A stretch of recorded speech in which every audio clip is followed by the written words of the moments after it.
लोक वेद त्याग शरण गोपीश को, लोक वेद छोड़ के केवल आपके शरण में आई है महाराज, इसलिए परित्याग मत करो। क्या छोड़, भवाम दास्य, अब तो त्याग करो या नहीं करो हमको प्रश्न नहीं, हम तो दासी हो गई।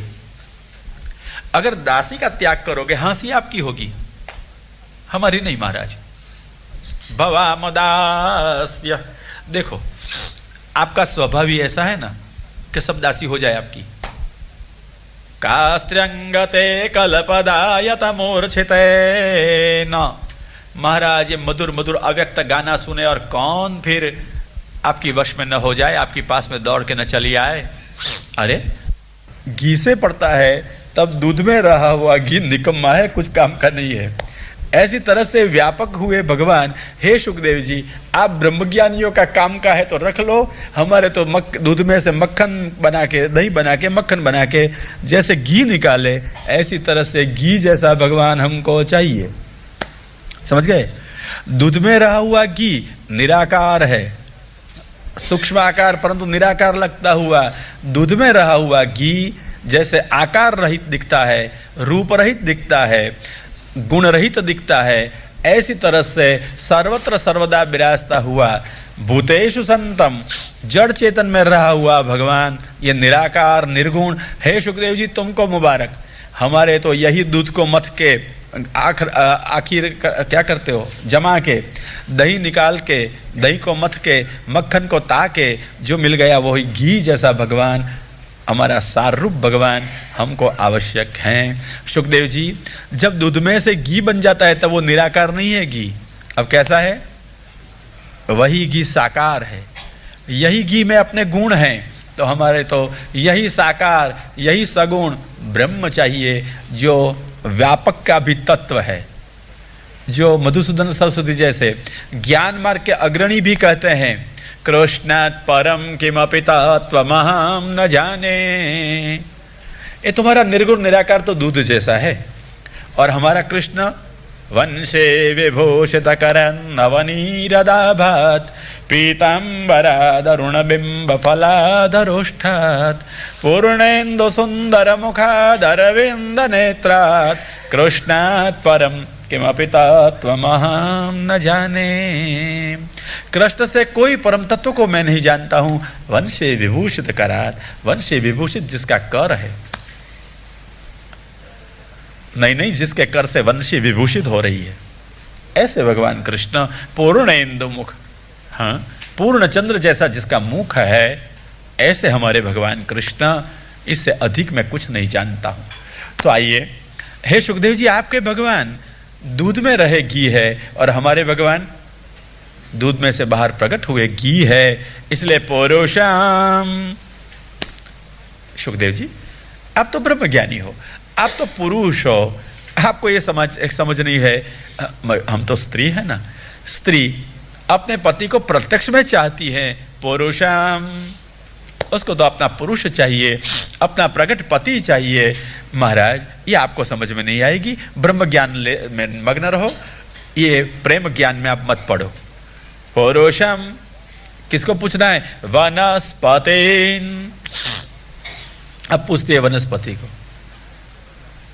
कहां है तुम्हारा भगवान?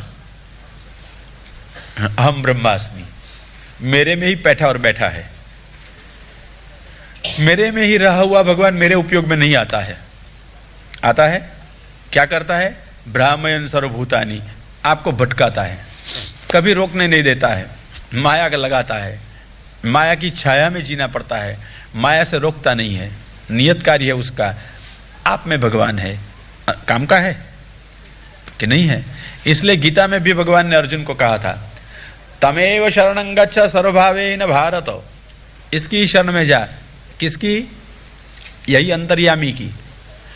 यही तेरे को भटका रहा है ना, अगर तेरे को भटकना न हो तम एव, और किसी की शरण में न जा, एव ही निश्चित रूप से किसकी शरण में जा?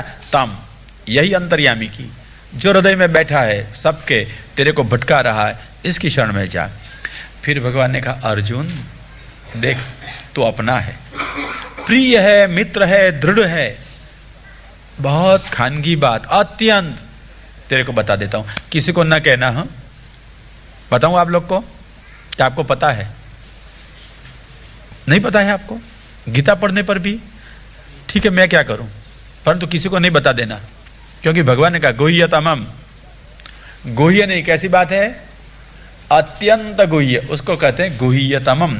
तो अपनी शर्त इतनी, आप लोग को किसी और को कह नहीं देना, बहुत बहुत प्राइवेट है, खानगी है। कहूं आपसे, जाननी है? अच्छा, तो सुनो, और कोई सुने नहीं ऐसी तरह से समझ लो। भगवान ने अर्जुन से कहा अंतर्यामी बंतर्यामी ठीक है, सब उसके शरण में भले जाए, तू मेरा अपना है, इसलिए बहुत सावधानी से समझ ले, तेरे को कहीं जाने की जरूर नहीं है।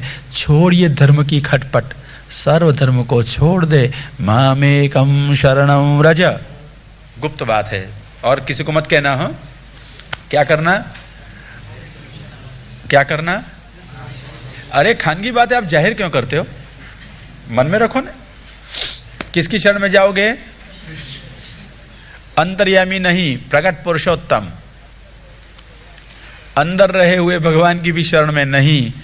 तुम्हारे क्षेत्रज्ञ योग में जितने आते हैं, जो अज्ञानी हो क्षेत्री, जानता है वो क्षेत्रज्ञ। तो ये क्षेत्र और क्षेत्रज्ञ, इसमें से क्षेत्री के नहीं, जीव की नहीं, आया ना विवेक गीता में से 3 प्रकार बताए ना, क्षेत्र, क्षेत्री, क्षेत्रज्ञ।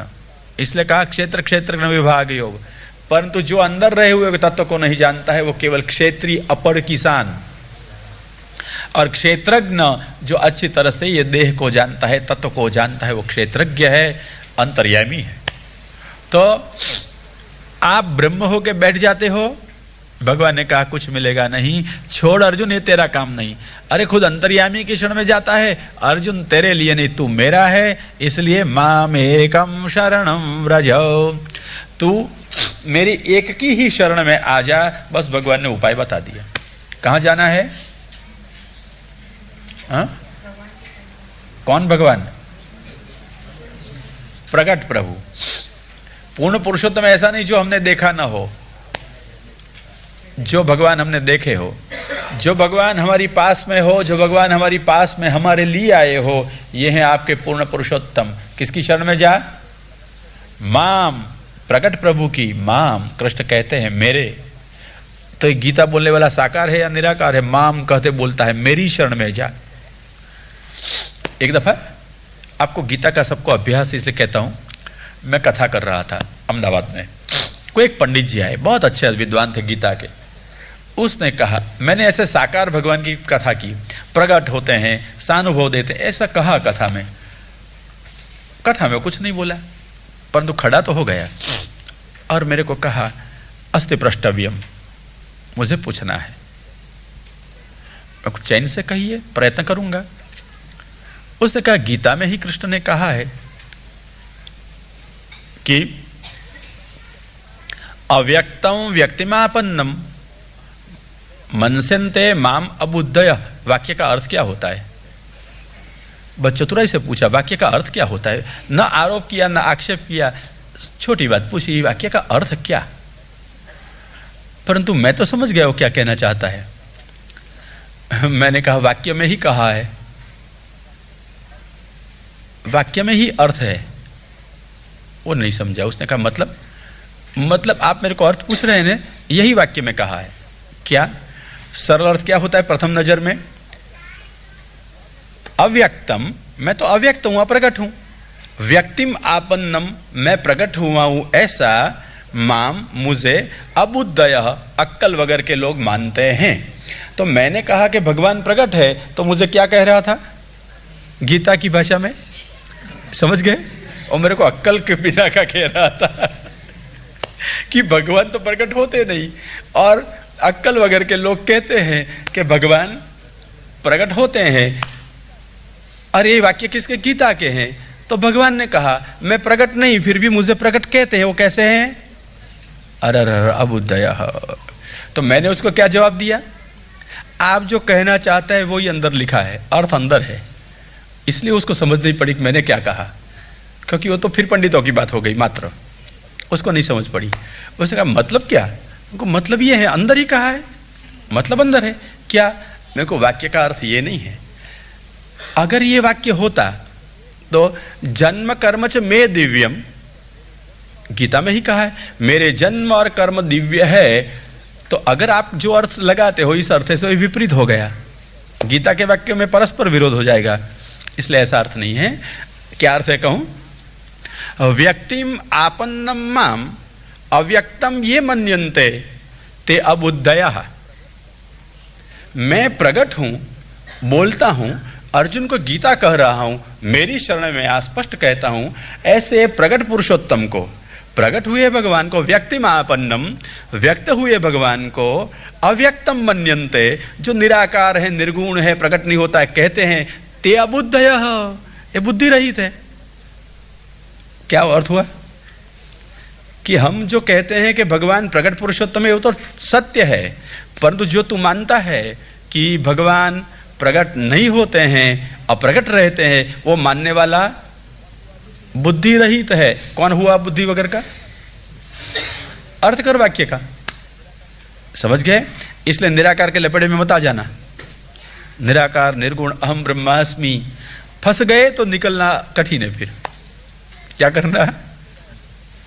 भगवान ने छुड़ाया समझना, नहीं तो फंसे हुए लोग निकलते नहीं फिर वो चुंगाल में से।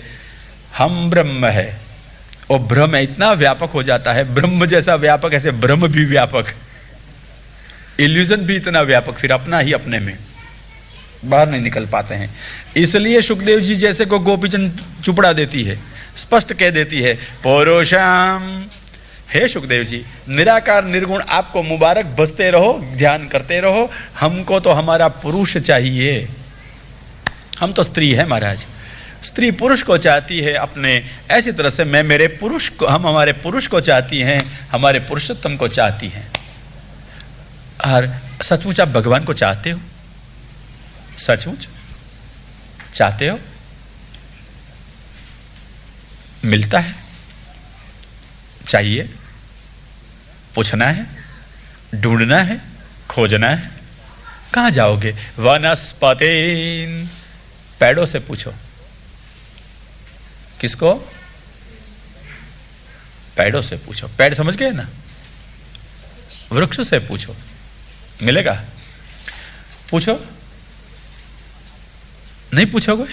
हाँ, आप नहीं पूछ सकते हो, ये तो गोपीजन पूछ सकती है। समझ गए आप? कौन पूछ सकती है? गोपीजन।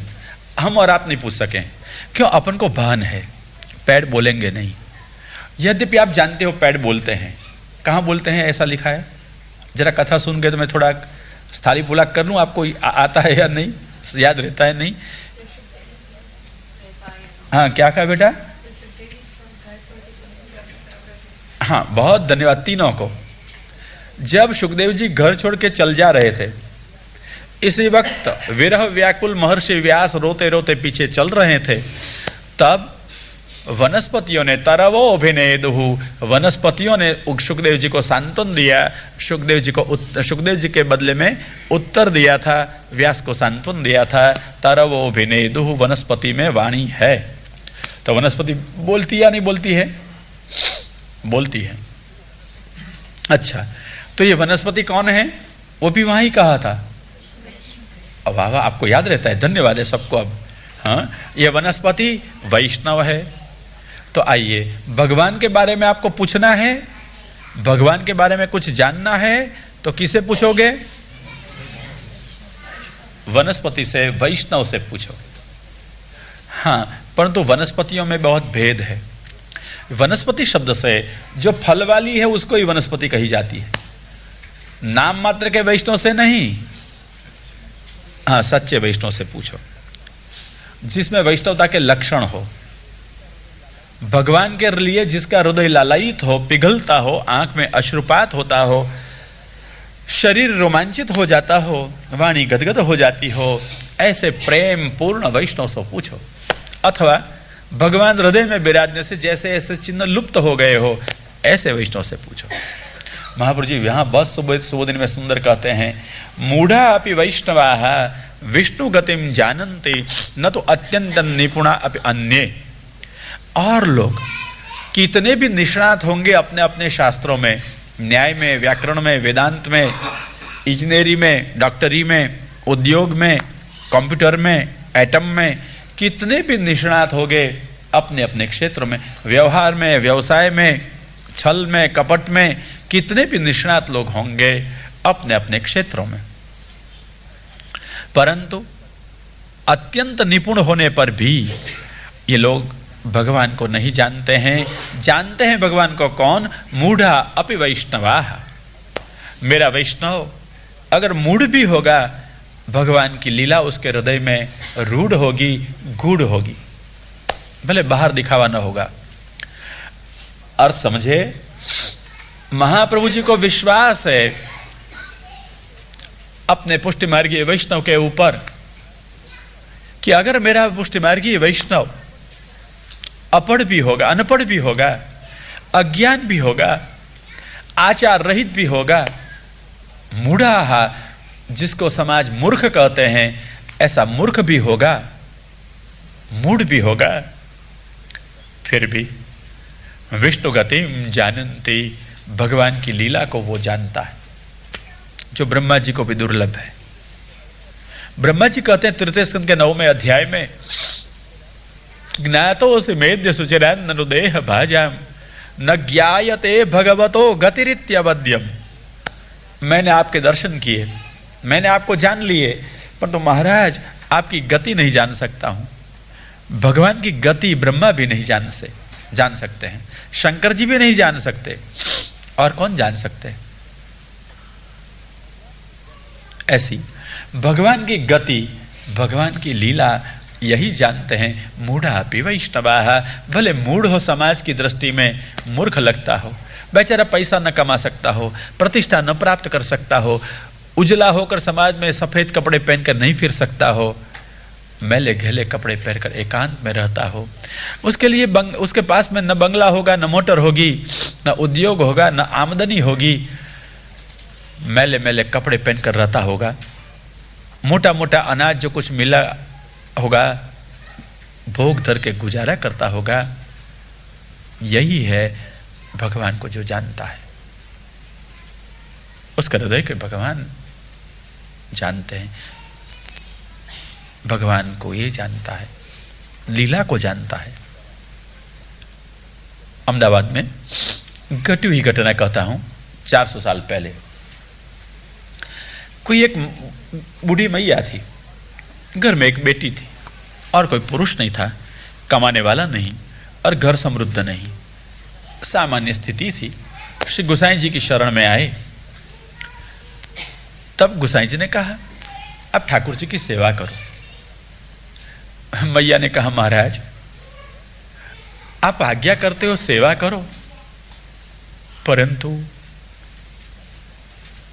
क्या परंतु हिचकाती क्यों हो मां? और कुछ नहीं महाराज, कमाने वाला घर में कोई नहीं और मेरे घर में तो द्रव्य भी महाराज इतना नहीं कि मैं उत्थापन या श्रृंगार का मेवा भी ला सकूं, बंटा की सामग्री भी कर सकूं। मेरे घर में कुछ नहीं है। मैया तेरे घर में कुछ नहीं है? हाँ महाराज, बाजरी मिल जाती है, रोटला कर लेते हैं, बस हमारी स्थिति इतनी ही है, कुछ नहीं है घर में। कैसे सेवा करूं, ठाकुर जी को कैसे सुख दे सकूं? अच्छा मैया चिंता मत कर, बाजरी तो है न तेरे घर में, ठाकुर जी को भिजो के धर देना, मंगला में, श्रृंगार में, राजभोग में जो रोटी पके तेरे घर में वो धर देना। ठीक महाराज। माने ठाकुर जी पधरा लिए और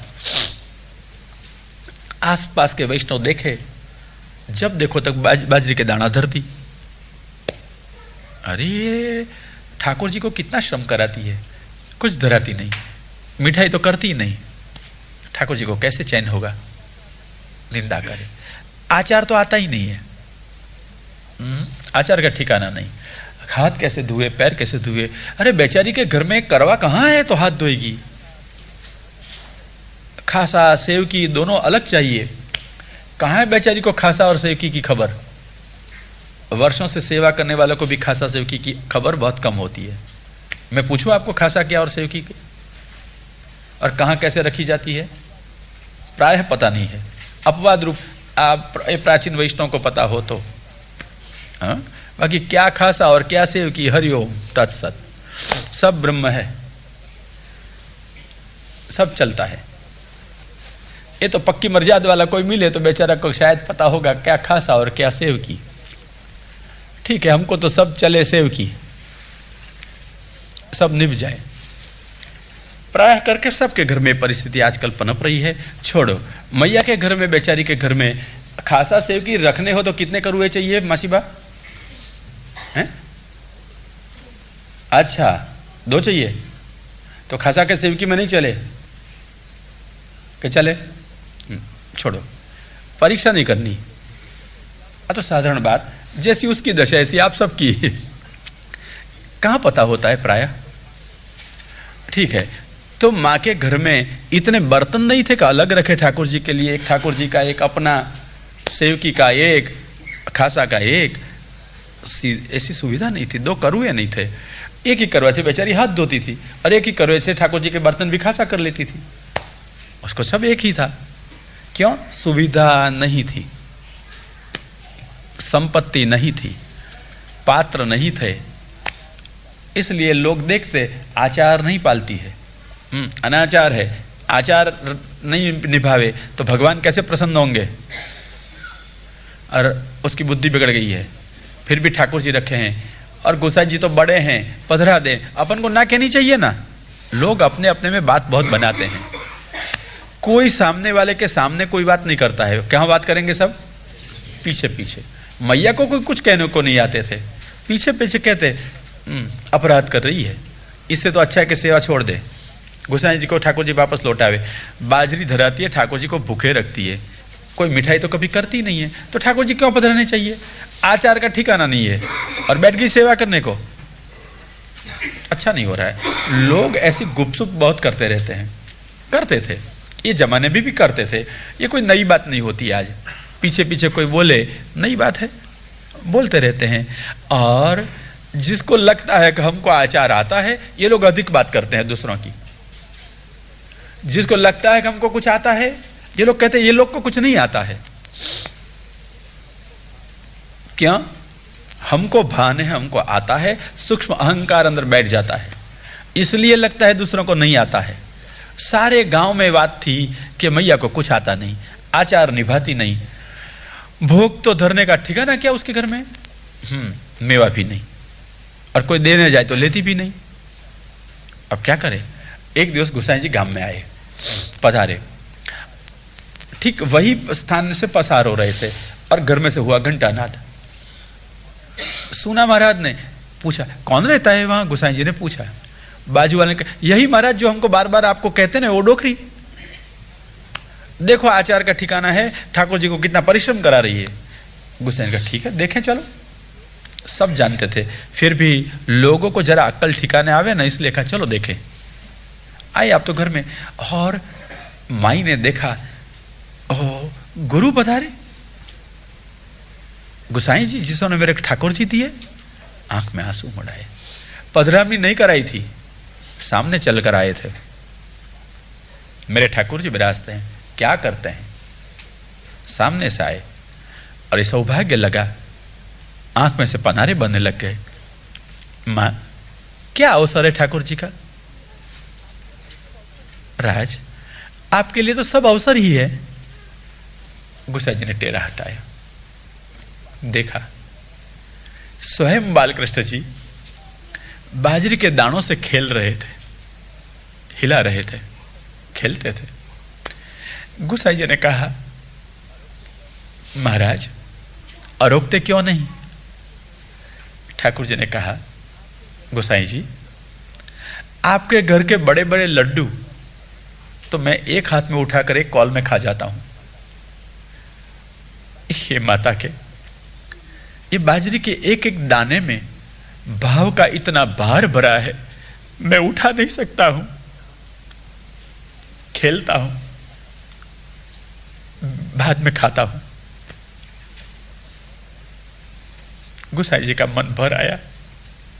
ये है पुष्टि के प्रभु,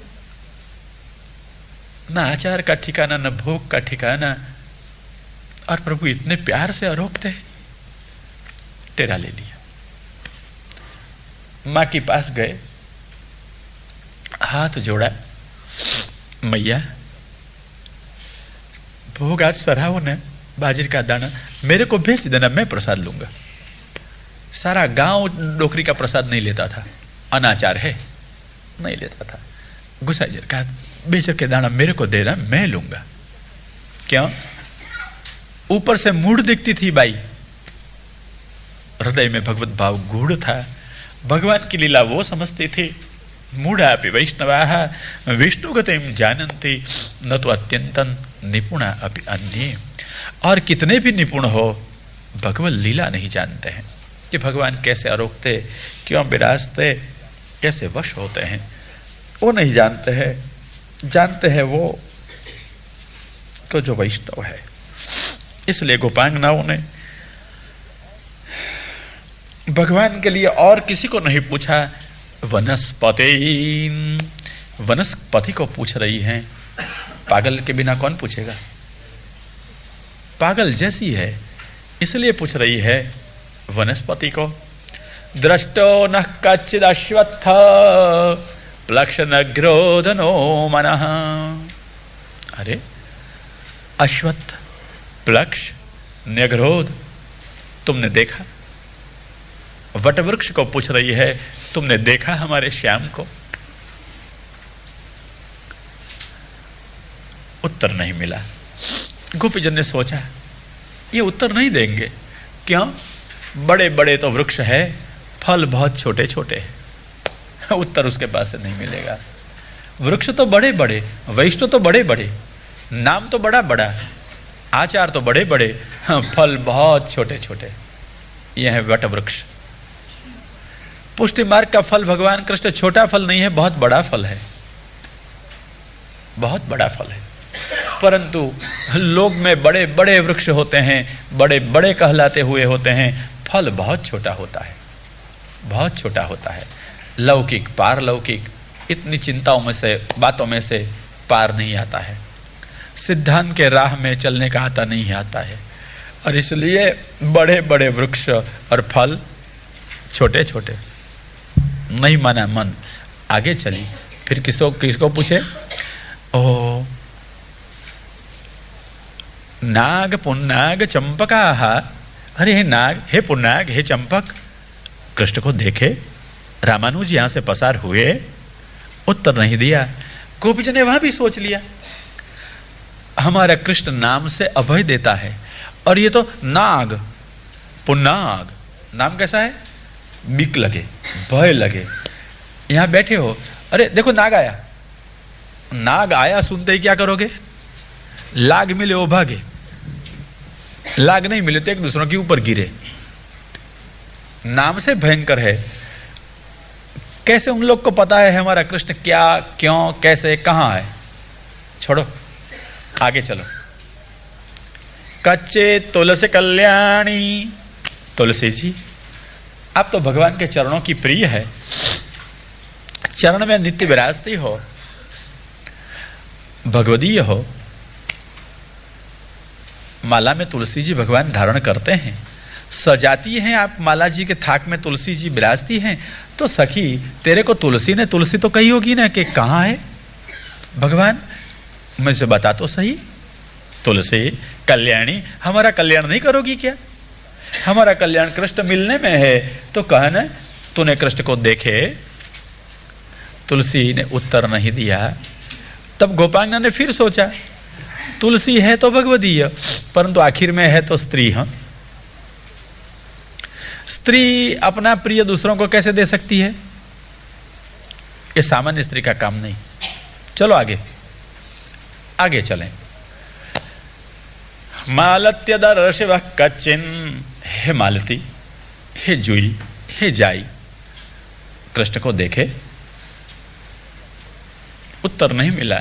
सोचा छोड़ो, इनको भी कोई पता नहीं है। क्यों?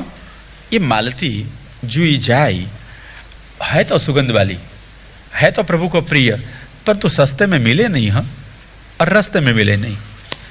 मैगी है और मैगी चीज लाने का सामान्य लोग का काम नहीं, पैसा वाला ला सके, तो पैसा वाला को प्रभु परवड़े नहीं। पैसा और प्रभु दोनों का काम साथ में हो सकता है क्या?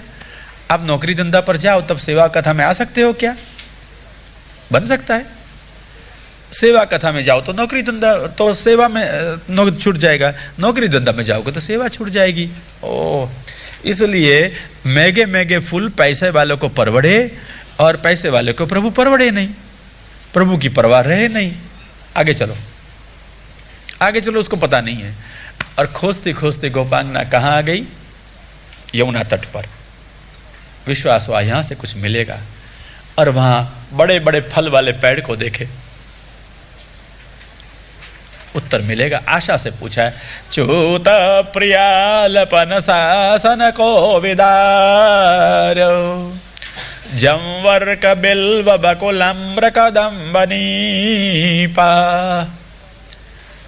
येन्ये परर्थ भव का यमुनोपकूला संशंत कृष्ण पदवीं रहितात्मनाम नः। बड़े बड़े फल आपके हैं,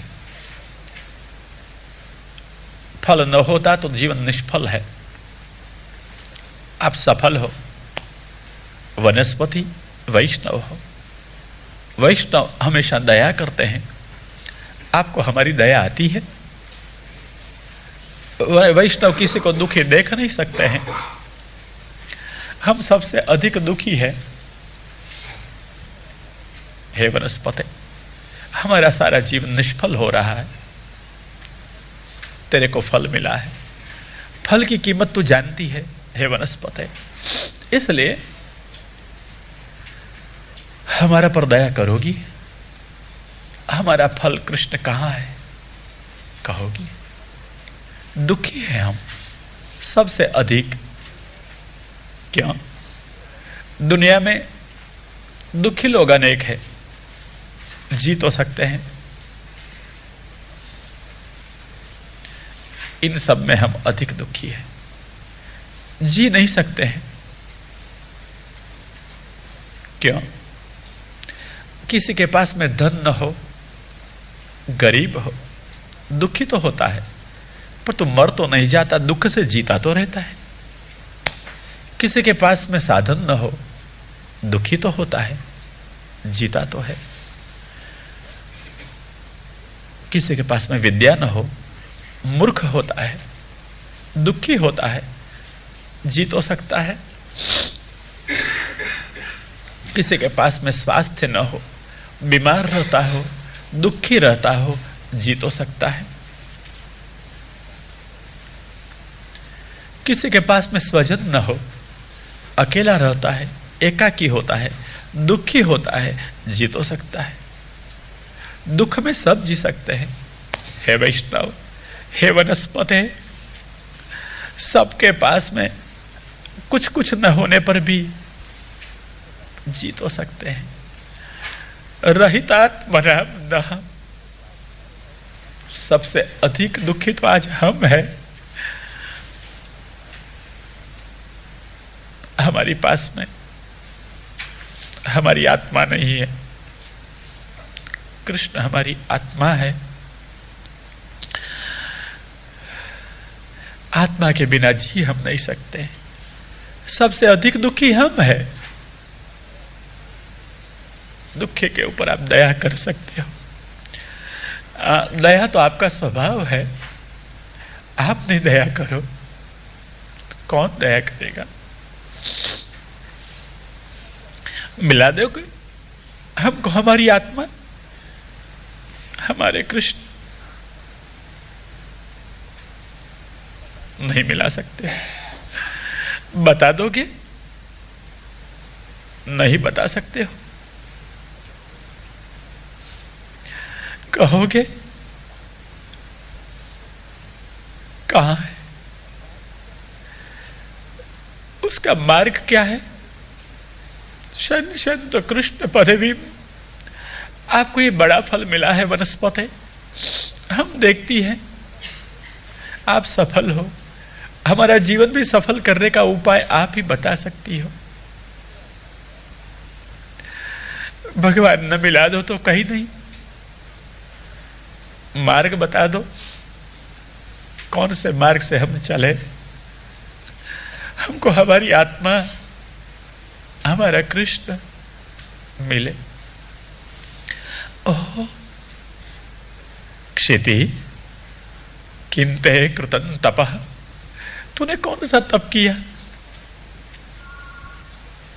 भगवान तेरे को मिले, चरण चिन्ह दिखाई देते हैं, घास उगे, रोमांच हो रहे, जरूर तुझे ये चरण का स्पर्श मिला होगा। क्या तप किया? हम श्रुति हैं, हम ऋषि हैं, जानते हैं क्या तप करने से क्या फल मिलता है। कोई तप ऐसा नहीं जिससे भगवान मिलता हो। फिर भी हम जानते हैं, ये अभिमान से नहीं करते हैं, कहते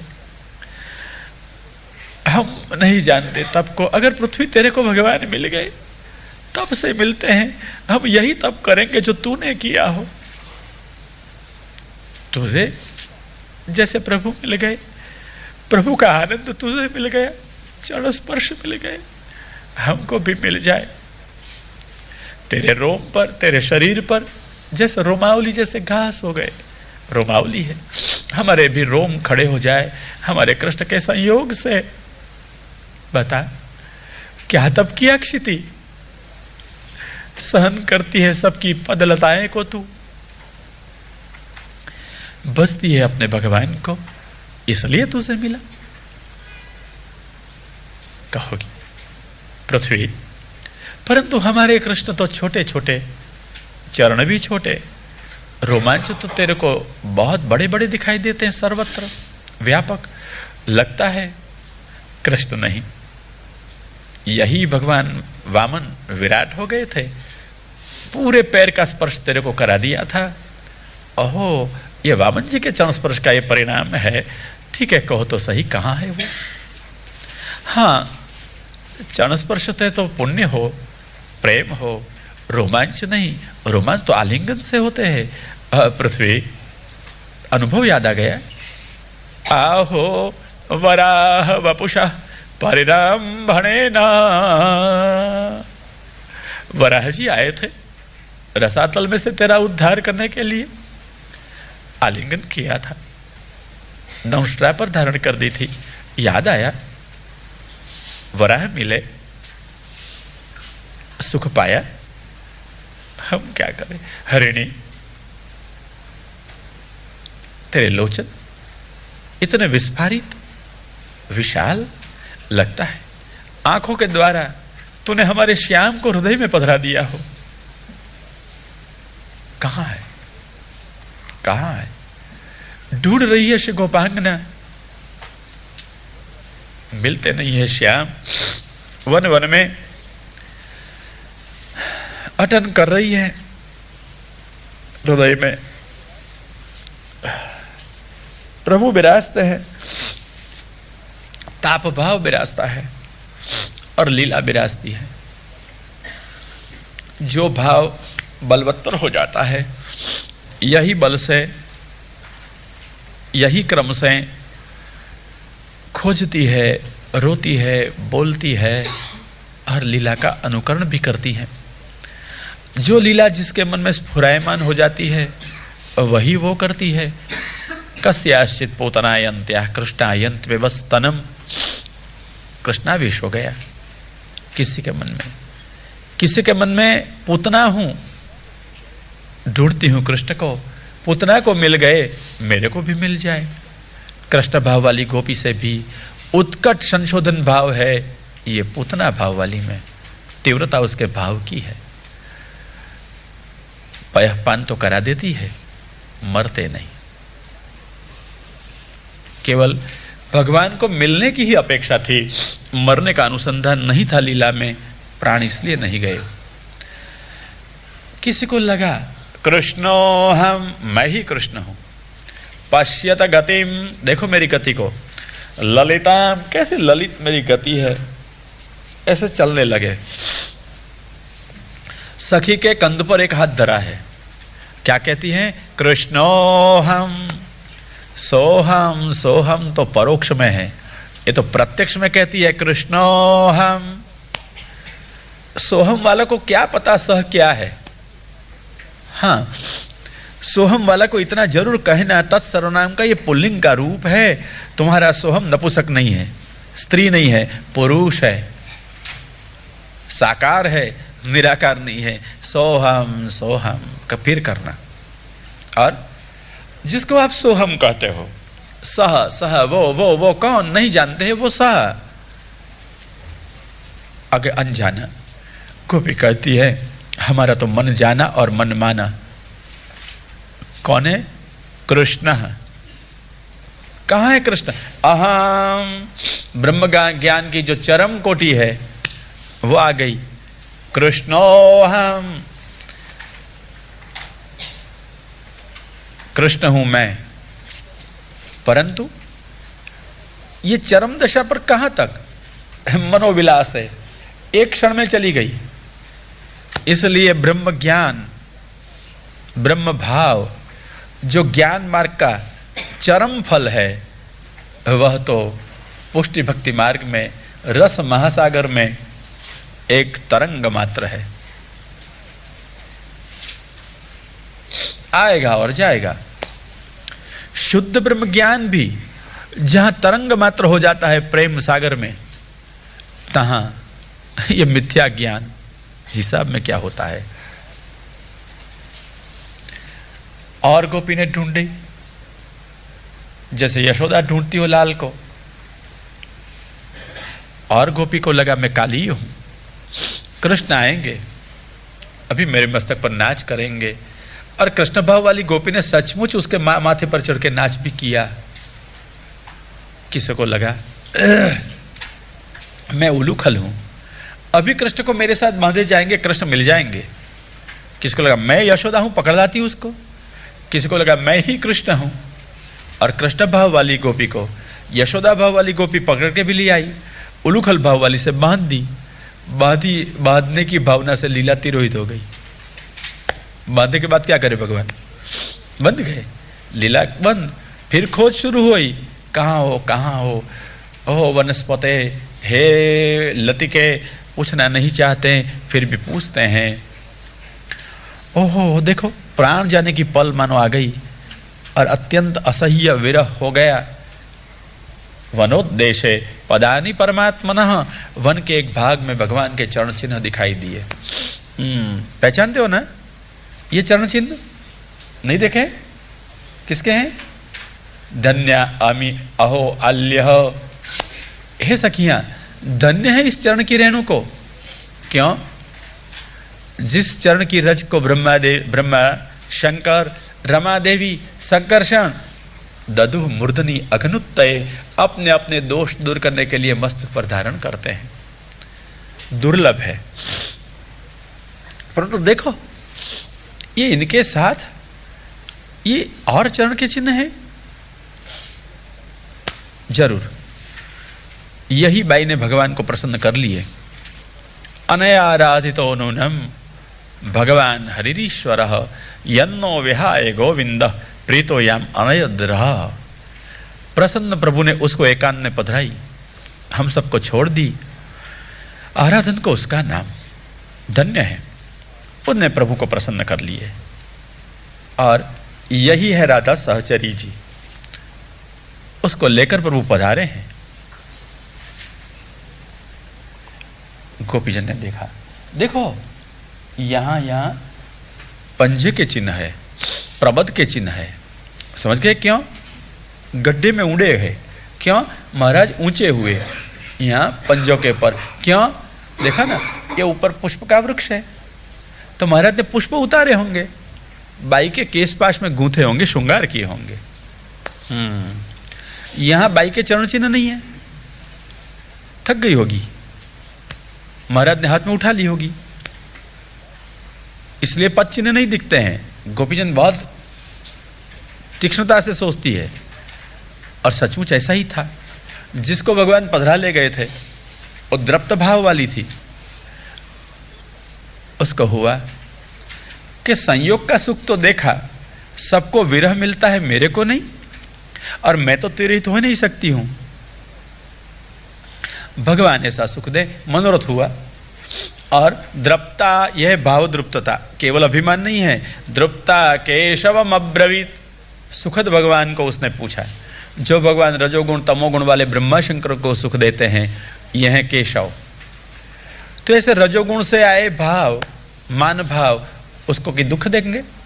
सुख देने के लिए भगवान ने कहा स्कंद आरोह्यताम इति, बैठ जाओ कंधे के ऊपर, और कंधे के ऊपर बिठा दी। बैठने को गई, झाड़ की डाल पर लग गई। ततश्चांतर दधे कृष्ण, भगवान तिरोहित हो गए। और सावधूरन्वतप्यत, अत्यंत मन में क्लेश हो गया, मूर्छित प्राय हो गई, गिर जा रही थी। परंतु प्रभु के जो होए उसके पतन प्रभु कर भी होने नहीं देते हैं, संभाल लेते हैं।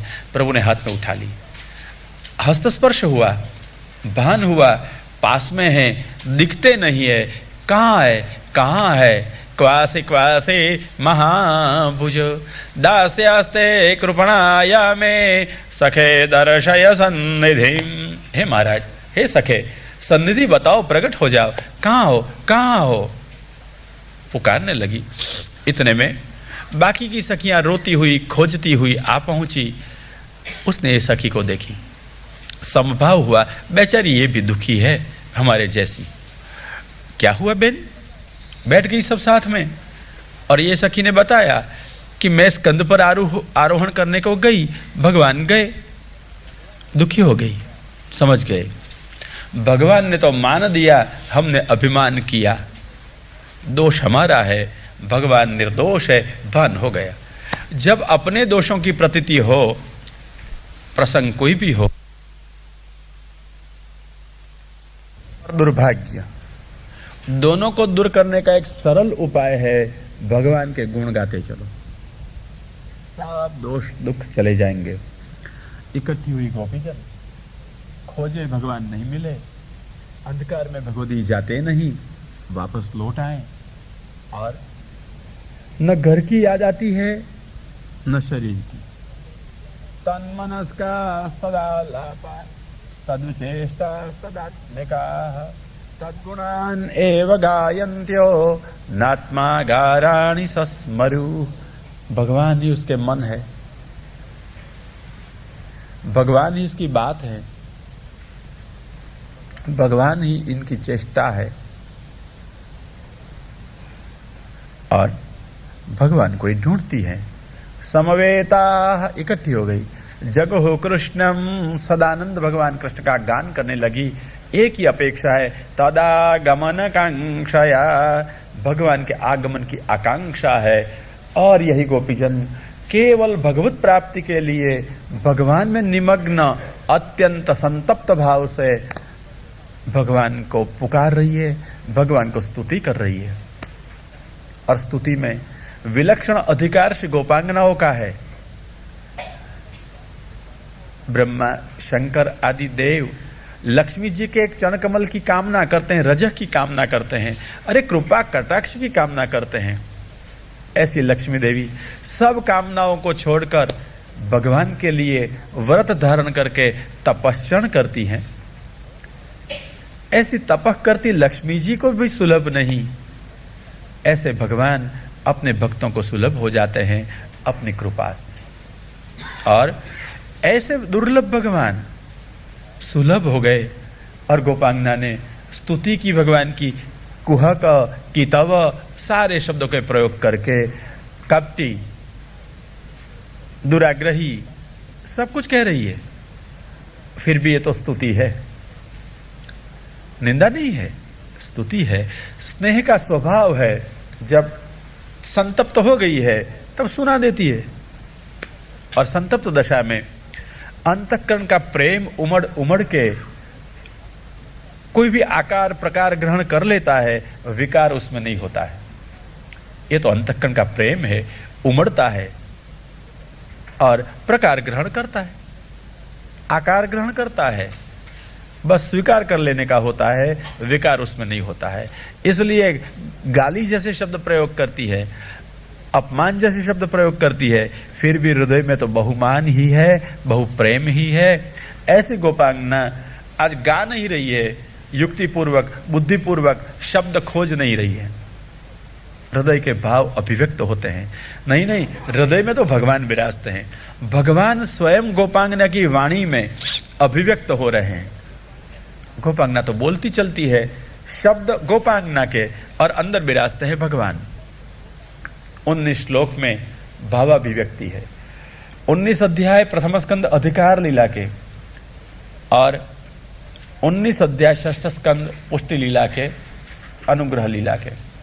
अगर जिसके पास में अधिकार न हो, 19 अध्याय के प्रतीक से 19 श्लोक अधिकार देते हैं, अनुग्रह न हो, अनुग्रह देते हैं। अधिकार और अनुग्रह भगवत प्राप्ति का देने वाला, जहां गोपी स्वयं गीत रूप बन गई है और इंदिरा वृत्त में भगवान को गा रही है। जयति तेधिकं जन्मना व्रज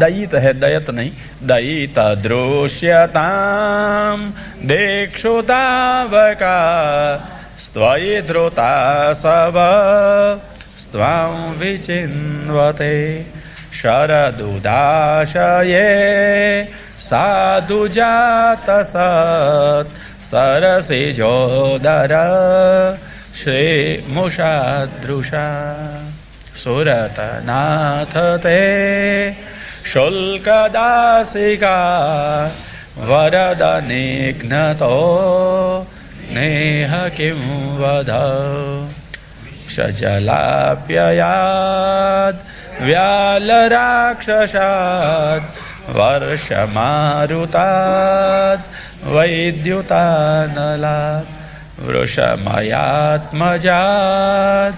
विश्वतो भयात् ऋषभते वयं रक्षितामो न खलु गोपिका नन्दनो भवा न किल देहिना मन्तरात्मदृग् विखन सार्थितो विश्वगुप्तये सख उदेयिवान् सात्वताङ्कुले विरचिता भयम्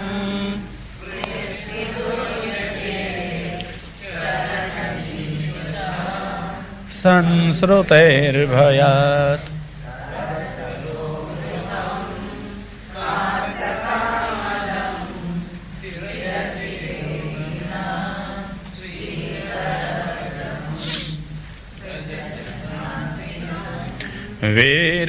वीरयोषितां निज जनस्मय ध्वंसनस्मित भज सखे भवत् किङ्करीस्मनो जलरुहाननं चारुदर्शय प्रणतदेहिनां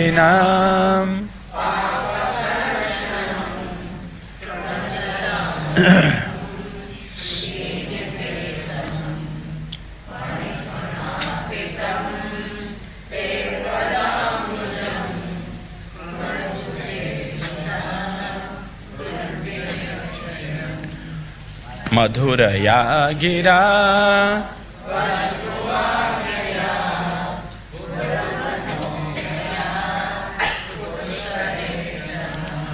विधिकरीरिमा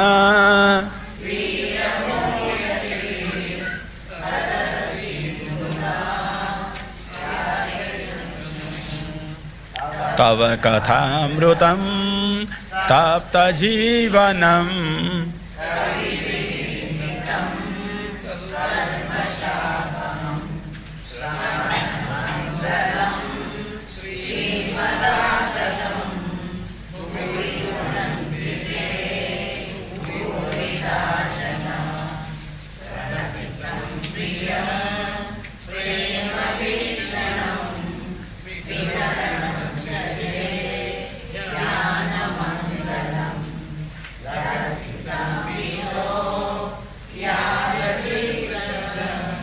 कुहकनो मना क्षोभयन्ति चलसि यद्व्रजात् चारयन् पशुन्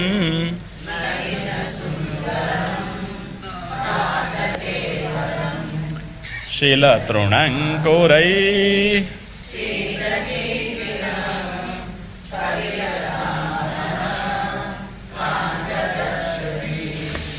दिनपरीक्षये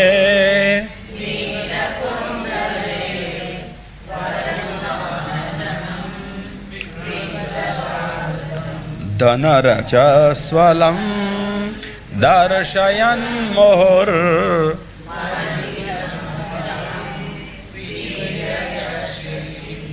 प्रणतकामदं पद्मजार्चितं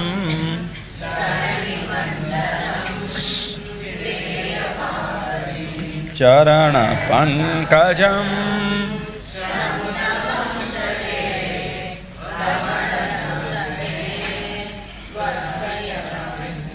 सुरतनाथ ते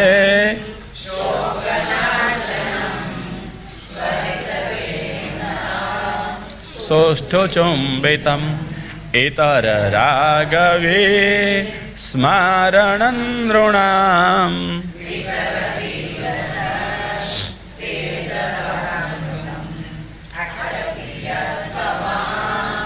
नाहनिकाननं त्रुटियुगायते त्वामपश्यताम्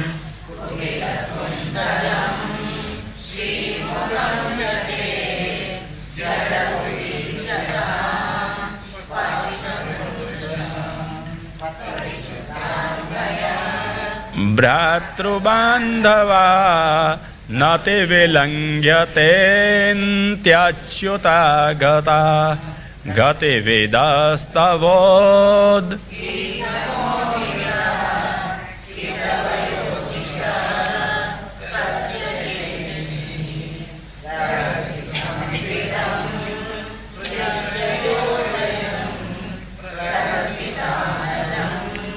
प्रेम वीक्षणं विहरणञ्च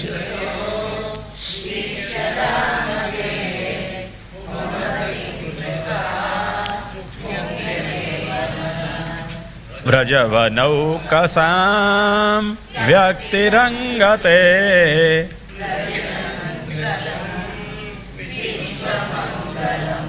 त्यजमनाक्षन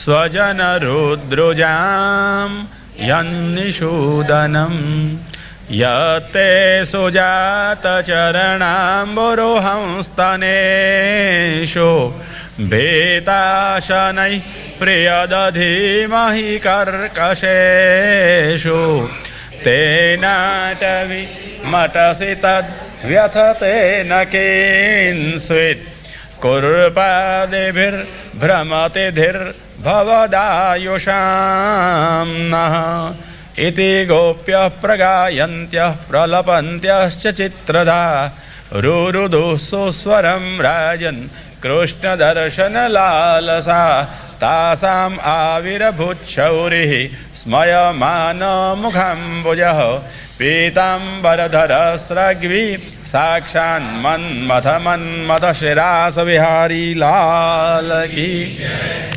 गोपीजन ने भगवान का स्तवन किया, गुणगान किए, सिद्धांत आदि और अंत में स्पष्ट बता दिया। त्वयि धृता सवः स्वाम विचिन्वते तावकाः, तुम्हारे जो है तुम्हारे लिए जीते हैं और तुमको ही खोजते हैं। अंतिम श्लोक में कहा भवदायुषाम नः, हमारा आयुष आपके लीला के लिए ही है। आदि अंत में कहा है सिद्धांत महाराज हमारा जीवन आपके लिए है, हम आपके हैं, बस इतना समझ जाओ, पुष्टि मार्गी हो जाओगे। किसके हो? किसके हो?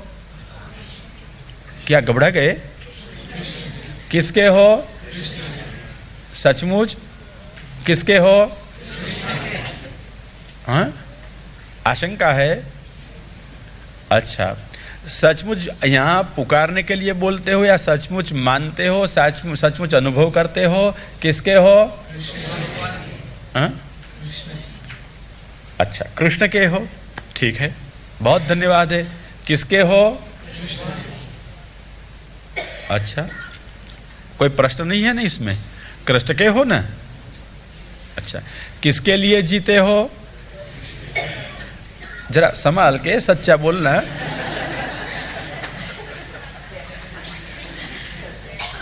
इसलिए पहली दफा गप्पा मार दिया तो मैंने कुछ कहा नहीं, पर तू फिर झूठे बोलते हो, असत्य कहते हो, तो मेरे को जरा आपको जागरूक करना पड़ा कि भागवत जी के सामने झूठ मत बोलना। किसके लिए जीते हो? सच कहना। हाँ, बाल बच्चे के लिए। इतना ही नहीं बताऊं? रसोई करती हो किसके लिए? सचमुच कृष्ण के लिए? हाँ, और सब कृष्ण को धरती हो? गड़बड़। कृष्ण के लिए रसोई करती और कृष्ण को धरती नहीं, समझ गया? ठीक। गीता को मानती हो? तृतीय अध्याय कर्मयोग, कृष्ण कहते हैं भुंजते ते त्वगम पापा ये पचन्त्यात्म कारणात्। बस इतना ही पर्याप्त है। भुंजते, रसोई करते हैं जो लोग, किसके लिए? आत्म कारणात्, अपने लिए, अपने लोगों के लिए जो रसोई करते हैं। क्या करते हैं वो? ये लोग खाते हैं क्या? मिठाई और फरसान नहीं, पाप, पाप के टुकड़े, और खा खा के क्या बन जाते हैं? क्या बन जाते हैं? पापी नहीं, पापाह। पापी तो पाप करने का स्वभाव वाला वो पापी, परंतु ये तो पाप के ही पुतले, ऊपर से नीचे तक, अंदर और बाहर पाप ही पाप। उसका नाम पापाह। पापी न नहीं कहा है, क्या कहा है? पापा। तुम्हारे पापा पापा कहते हो, पापा नहीं। समझ गए? जो रसोई अपने घर में अपने लिए करते हैं या अपने परिवार के लिए करते हैं और अपने आप में खाते हैं, ये रसोई नहीं खाते हैं, मिष्टान फरसान नहीं खाते हैं। क्या खाते हैं? पाप खाते हैं। और क्या होते हैं? नहीं, पाप के पुतले कहिए, स्पष्ट होगा, नहीं तो पापा बेचारा समझेगा। क्या होते हैं? का पाप के पुतले। तो किसके लिए रसोई करते हो? सच कहना। आपके घर में रसोई किसके लिए होती है? सच कहना हो। और भगवान को सब भोग धर देते हो ना, कि थोड़ी बचती है और गरम गरम खाते हो? सच्चा कहना। 4 रोटली पहले उतारी, ठाकुर जी को धर दी, आटा बच गया, फिर आपके लिए गरम गरम आती है तो भोग धर के आती है ना? अच्छा, तो ये किसके लिए रोटी उतरी? किसके लिए उतरी जी? अच्छा, तो किसके लिए रसोई हुई? अच्छा, क्या खाते हो? ये तो गीता में लिखा है, जिसको जो लागू होता है अपने आप समझ जाइए। एक थाल निकाला, भोग धर दिया, बाकी का मिला लिया, प्रसादी हो गया। ठीक है, समर्पित कितना हुआ ये प्रश्न है, चला जाए व्यवहार, ठीक है। जो कुछ आप करते हो करते रहो, प्रश्न नहीं है। गीता क्या कहती है इतना ही है, समझ गए? अपने लिए बना, फिर वो रसोई नहीं रहती है। इतने तक। आप मजेदार शरबत पीते हो, अच्छा लगता है? कहाँ पीती हो शरबत बेबी बहन? अब तो एक आदमी ने मेरे को कहा आप पियोगे? मैंने कहा क्या, ये जमाने में पियोगे मतलब? मैंने कहा क्या? वो कहता है और कुछ नहीं, कॉकटेल। मेरे को मूर्ख, भूल से भी नहीं, भूल से भी नहीं, ऐसा नाम मत बोल। उसने कहा कॉकटेल नहीं लोगे? मेरे को, हम हिंदू है, नहीं समझे आप? कॉक का तेल कौन पिएगा? आप लोग कैसे कैसे नाम ले आते हो, कॉकटेल। अब समझ गए कॉकटेल क्या चीज है? हिंदू को पीना चाहिए? हाँ, अगर पी भी लिया, कितना भी स्वादिष्ट लगता हो, बता दूं अब क्या है? भगवान को जो भोग धरा नहीं आपने लिया, वो शोनो अविष्टा समम चान्नम, कुत्ते का मल, और जलम च मदिरा समम, पानी भी पिया, और ये तुम्हारा कॉकटेल पी गए, वो सब क्या है? मदिरा समम, इतना दूषित है। क्या करना आप जानो। अब विवेक आपको रखना है। गीता केवल पुष्टि मार्गियों के लिए नहीं है, सबके लिए है ना। तो सबको क्या करना? क्या करोगी अब से गुड़िया लोग? क्या करोगी? कुछ नहीं करोगी? करते हैं वही ठीक है। तो ठीक है, मेरा क्या इसमें हर्ज है? मेरे को करना है वो करो। भगवान ने अक्ल दी है या नहीं दी है? भगवान ने बुद्धि नहीं दी है? बुद्धि दी है। प्रमाण मिले हैं, तो प्रमाण और बुद्धि का जरा संयोग करना। क्या करते हैं? क्या करते हैं? खाते पीते हो ना? अच्छा, किसके लिए? आप किसके हो? धन्य। अब एक ही बोलती है, बाकी सब शांत। किसके हो? फिर से कहना जरा, अब संभाल के। किसके हो? कृष्ण को मिश्री और अपन को दाल भात साग रोटी, हम कृष्ण के हैं। हाँ, धन्य है। किसके हो? हाँ, सचमुच? अच्छा, किसके लिए जीते हो? हाँ, गड़बड़ फिर। किसके लिए रसोई करते हो? सचमुच? सब भोग धरते हो? अच्छा, अब किसके लिए कमाते हो? फिर गड़बड़। हाँ, वो कहते हैं हम और कृष्ण दोनों के लिए समझ लेंगे। यहाँ कोई भक्ति मार्ग के संप्रदाय ने जहाँ आत्मनिवेदन कराया जाता है, भगवान के साथ भागीदारी करने को नहीं कहा है, कोलैबोरेशन नहीं चलाना है, हमारे दोनों के लिए। आत्मा के लिए निवेदन। हाँ, वो कहते हैं, देखो मणि प्रभु जी अच्छा बात अर्थ करते हैं। वो कहते हैं आत्मनिवेदन है, आत्मा के लिए ही किया हुआ निवेदन, अपने लिए निवेदन किया है। हे ठाकुर जी, खाना हो तो खा लो, फिर हमको तो खाना ही है। ये कहते हो आत्मा का निवेदन है? नहीं, आत्मा के लिए ही निवेदन है। एक व्रजवासी मेरे को मिला था, वो ऐसा ही कहता था, कुछ याद आ गई आपने कहा तो। वो कहता था, बताई के खाई लो और धोई के पी लो, ये हमारी सेवा। समझ के? बताई के खाई लो क्या? धोई के पी लो? नहीं समझे? अरे ठाकुर जी को नला दियो, हो गया, धोई ना को। ठाकुर जी को धोई दिए। श्रृंगार बिंगार तो आप लोग करते रहते हो, उसको जरूर नहीं है। अंग पहुंचना हो तो आप पहुंचना घर में बैठे बैठे, उसको तो सब हो गया। तो क्या है? धोई के पी जाओ और बता के लो, मारे खा लो, ले ली थाली, खा गया, आनंद आनंद, भोग हो गया। रसोड़े में ठाकुर जी नहीं रखते कोई हमारा धुआं आती है, जिसकी सुगंध चाहिए उसकी ले लो, गरम गरम अरोग लो, चलते हैं। भैया समझ गए क्या कहता हूं? हाँ, अच्छा बताता हूं। आपने जो कहा आत्मनिवेदन, तो आत्मा के लिए निवेदन ऐसा अर्थ किया। अर्थ होता है चतुर्थी से, आत्मने निवेदनम, आत्मा माटे निवेदन। मतलब प्रभु के लिए नहीं, हमने हमारे लिए निवेदन किया है। हे महाराज, भोग धरा है, आपको जो करना है समझ लो, फिर मेरे को तो खाना ही है। अपन को जो पसंद आए वो बनाया और धराया, किसके लिए? अपने लिए। तो मणि जी ने अच्छा कहा, हे भगवान, हमारा निवेदन हमारे लिए है। हम दास हैं हमारे शरीर के, प्रकृति के, परिस्थिति के। इसलिए एक व्रजवासी ने मेरे को कहा था, ये वो कहता था बेचारा, धोई के पी जाओ, पानी डाल दो ठाकुर जी पर, धो गए ठाकुर जी को, स्नान ठीक है, धो ना खो, धो डालो, कचरा नहीं हो इसके ऊपर। और फिर बताया थाल खा जाओ, बता के खा जाओ, धो के पी जाओ, ये उनकी सेवा।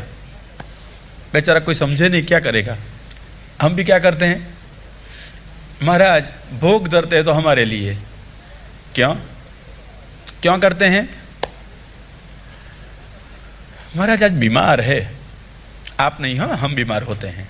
अच्छा, बीमार है, ठीक नहीं है पेट में, मैया क्या भोगाएगा ठाकुर जी को? सच कहना, खिचड़ी आएगी। हे महाराज, आपको अरोगना है नहीं अरोगना है कोई पूछता है नहीं, मेरे को ठीक नहीं, मेरे को खिचड़ी खानी है। तो आत्मनिवेदनम, आत्मनिवेदनम हो गया, आत्मनिवेदनम। मेरे लिए की, मेरे लिए धरी, महाराज आप अरोगो और दयालु है।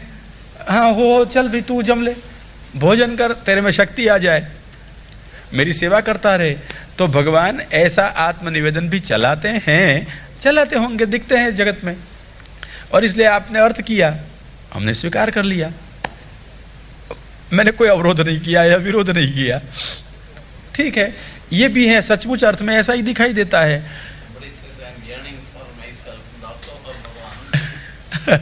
हाँ, कहते हैं कि कोई जब कहता है कि मैं मेरे लिए भी कमाता हूं और कृष्ण के लिए कमाता हूं, तब तो अर्थ ये हुआ हमने हमारे लिए समर्पण किया है, कृष्ण के लिए नहीं और कृष्ण को भी नहीं।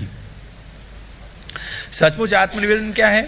मैं आत्मनिवेदन शब्द से ही अर्थ बताता हूं, कोई समास किए बिना, कोई समास नहीं करूंगा, विग्रह नहीं करूंगा, क्योंकि विग्रह हमारा काम नहीं है किसी से भी, ठीक है। विग्रह मतलब झगड़ा करना, ऐसा नहीं करें।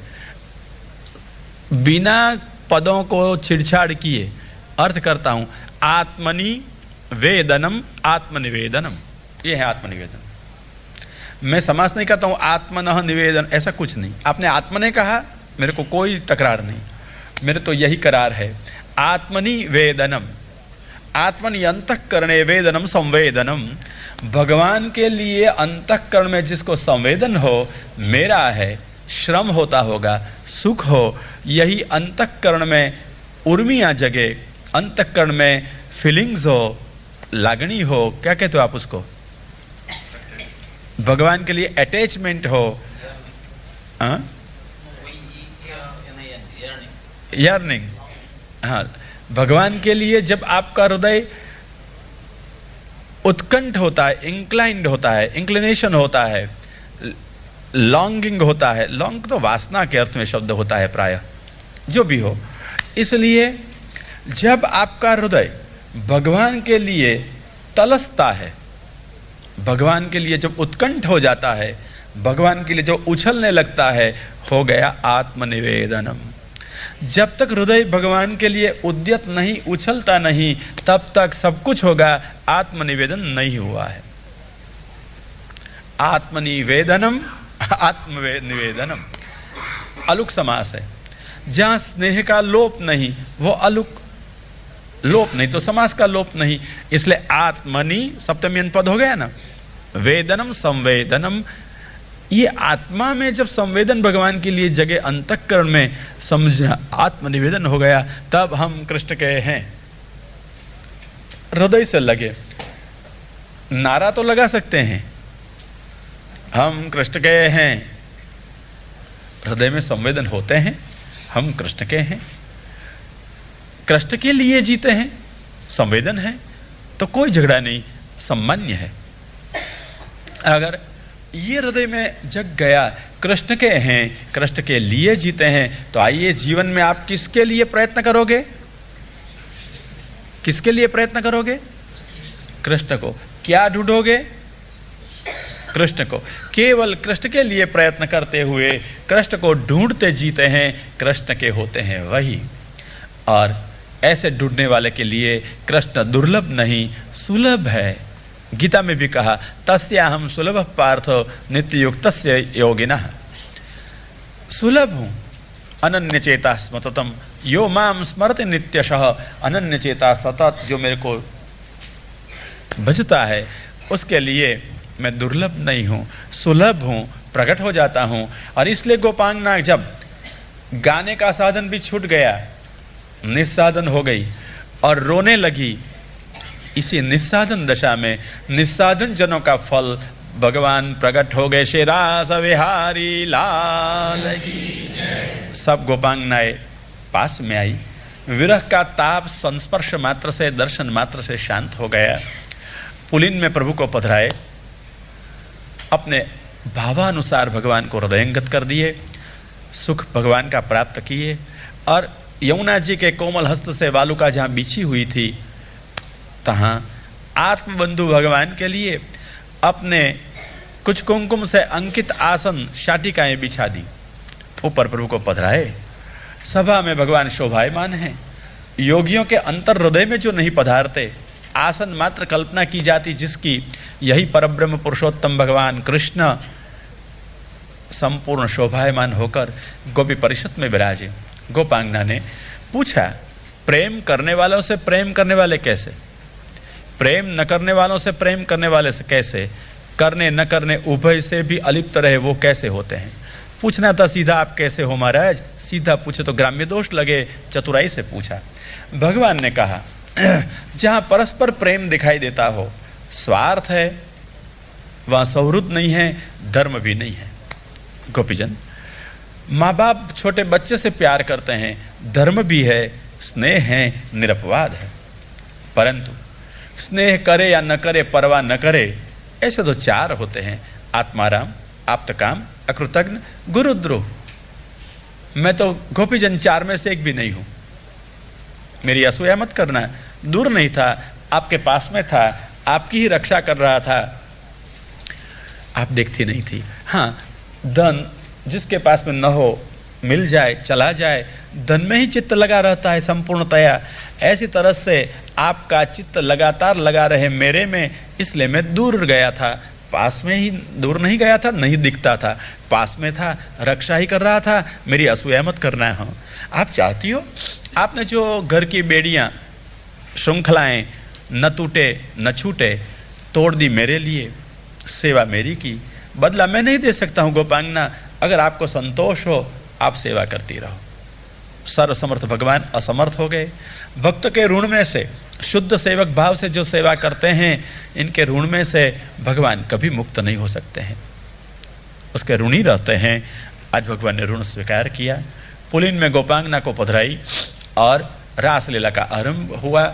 आकाश में पूर्ण चंद्र प्रकाशमान था, देवयान छाए गए थे, पुष्पवृष्टि होती थी, मानो नंदी हो रहा है, नृत्यारंभ का पूजन हो रहा है।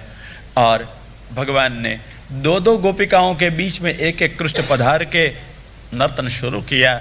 8 कृष्ण और 16 गोपिका, ऐसा एक नृत्य मंडल है, ऐसे अनंत मंडल है, नृत्य हो रहा है, गान हो रहे हैं, एक तान है। देवलोक देखते हैं, एक कृष्ण अनंत गोपीजन है, वास्तव में 2-2 गोपिका, बीच में माधव श्याम है, नृत्य हो रहा है। उच्च कंठ ने किसी ने गान किया, भगवान ने बहुमान दिया, और किसी ने ब्रह्मनाद से तार ऊंचे उठाया, चर्वित तांबुल गंडानुसंधान करने वाले को दिया।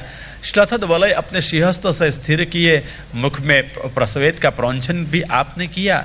लीला विहार करते थे, कानों में कमल के फूल धरे और अति कठिन राधा दामोदर नृत्य किया। कर्णोत्पलालक विटंक कपोलघर्म वक्त्रश्रयो वलयनूपर घोषवाद्य, दिव्य संगीत चल रहा है, नृत्य चलता है।